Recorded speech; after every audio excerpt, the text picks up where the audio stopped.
the storyline of the Bible, read by Kathy Bird.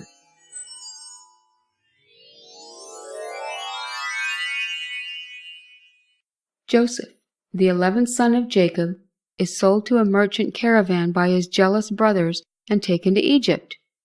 Because God gives Joseph the power to interpret dreams, the Pharaoh makes him an advisor or lord of his household and a ruler throughout the land of Egypt.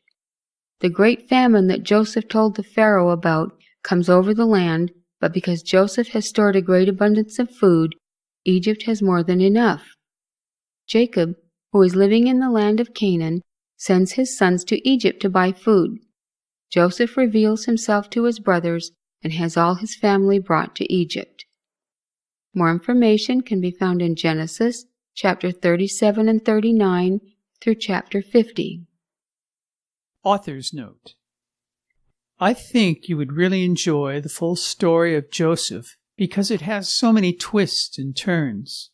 How Joseph is favored by Jacob, his father, because he is the first son of the wife he chose and loved.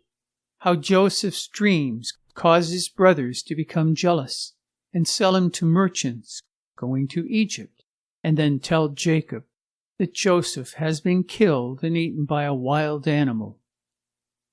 Joseph is just a young boy when he is sold, but in Egypt he accomplishes much, but is falsely accused of rape and spends years in prison. But because he can interpret dreams that come true, the Pharaoh summons him to give a meaning of a dream that he had that no one else can explain. Joseph explains the dream to Pharaoh, telling of a great famine to come and lasting 7 years. Joseph is now 30 years old when Pharaoh puts him in charge of his land, and Egypt is saved from a disaster. The story goes on to tell how Joseph responds to his brothers who come for food. He brings his whole family to Egypt and has a heart-filled reunion with Jacob, his father, who thought Joseph was dead.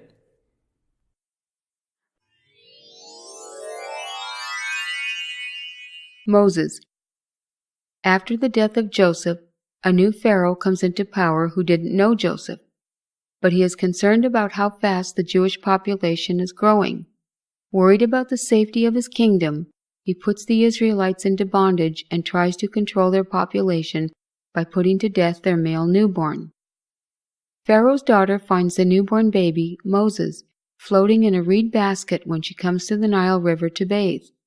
The Jewish mother of Moses put him there because she was afraid they would kill him. She is nearby when Pharaoh's daughter is looking for someone to nurse the baby, and without knowing it, arranges for Moses' mother to take care of the baby for her. When Moses is older, Pharaoh's daughter adopts him as her son. When Moses is grown, he visits the place where the Israelites are working for the Egyptians and sees an Egyptian guard striking an Israelite. He becomes angry and kills the guard. The Pharaoh hears of the situation and tries to kill Moses, but Moses flees to the wilderness of a place called Midian.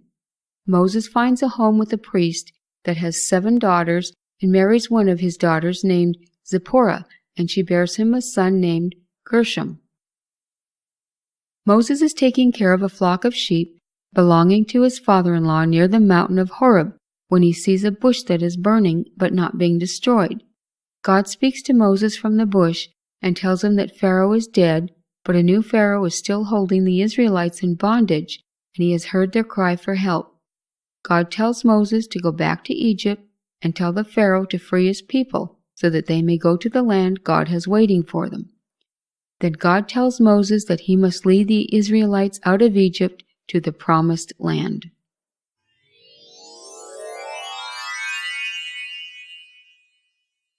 Moses goes to Egypt with his Levite brother Aaron and tells Pharaoh to let the Israelites go on a 3-day journey to sacrifice to the Lord God of Israel, where he would punish them. Pharaoh refuses to let them go and makes the Israelites work harder because of what Moses and Aaron said. The Israelites begin to resent Moses and Aaron. Moses again confronts Pharaoh for the release of the Israelites and turns his staff into a snake. The Pharaoh has his magicians turn their staffs into snakes, but Moses' snake swallows their snakes. Yet the Pharaoh would still not listen because his heart was hardened.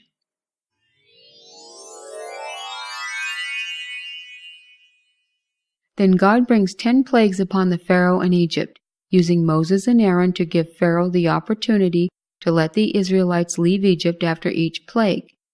These were the plagues. Number 1. God turns all the water, drinking water, in the river to blood.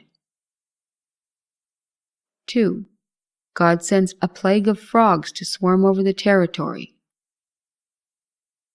3. God sends the plague of gnats. 4. God sends the plague of flies. 5. God sends the plague of disease that will kill all the Egyptian animals but not harm the Israelite animals. 6. God sends the plague of boils on man and beast. 7. God sends the plague of hail that destroys any man or animal, plant or tree left in the open. 8. God sends the plague of locusts to eat any food that is left. 9. God brings the plague of darkness, so dark that people cannot see one another for 3 days. 10. God has finished appealing to the Pharaoh and brings on the plague of the death of all the firstborn. It is for this plague that the celebration of Passover is started. All the Israelites are instructed to apply lamb's blood around the doorway of every house they live so that death will pass over them. God uses the 10 plagues, the last being the death of all firstborn children, to make the Pharaoh agree to free the Israelites. Then Moses leads them out of Egypt to the Red Sea.